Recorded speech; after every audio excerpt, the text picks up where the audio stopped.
কষে দেখি 12, 11 অঙ্ক। একই ধাতুর পাত থেকে তৈরি দুটি ফাঁপা গোলকের ব্যাসের দৈর্ঘ্য হচ্ছে 21 সেমি এবং 17.5 সেমি। গোলক দুটি তৈরি করতে যে পরিমাণ ধাতুর পাত লেগেছে তার অনুপাত নির্ণয় করো।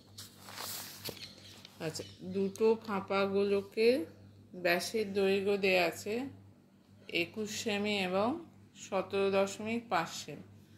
আচ্ছা, যেহেতু ফাঁপা গোলক, তাহলে যে পরিমাণ ধাতুর পাত লাগবে সেটা হচ্ছে বক্ষতলের ক্ষেত্রফল সমান, মানে বাইরেরটার পাত লাগবে, ভেতরটা তো ফাঁপা।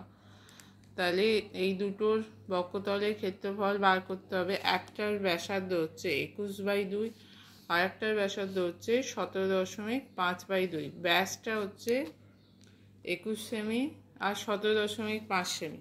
তাহলে ব্যাসার্ধ কী হবে? ব্যাসের অর্ধেক 21/2 সেমি, 17.5/2 সেমি। তাহলে দুটি ফাঁপা গোলকের বক্ষতলের ক্ষেত্রফলের অনুপাত।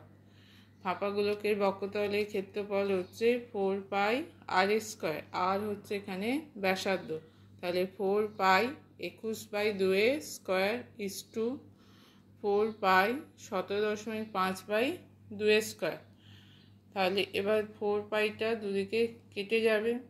21/2² মানে 21/2 গুণিতক 21/2 is to, এটাকে দশমিক তুললে হবে 17.5কে দশমিক তুললে এখানে একটা শূন্য বসবে। তাহলে 175/20², তাহলে 175/20 ইন্টু 175/20। আচ্ছা, অনুপাত মানে কি জানি আমরা? ভাগ। তাহলে ভাগেটাকে গুণ আকারে করলে কি হবে? এই দিকটা উল্টে যাবে। তাহলে উল্টে গেলে হচ্ছে 20/175 গুণিতক 20/175। এবার 21/2 গুণিতক 21/2 গুণিতক 20/175 গুণিতক 20/175। এইটা কাটাকুটি করলে হবে 36/25।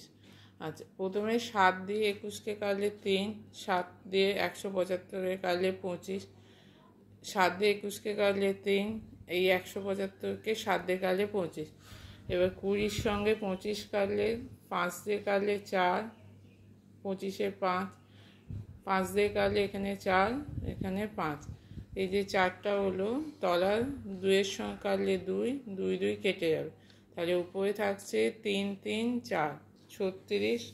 তলায় কত থাকছে? 5 5-এ 25।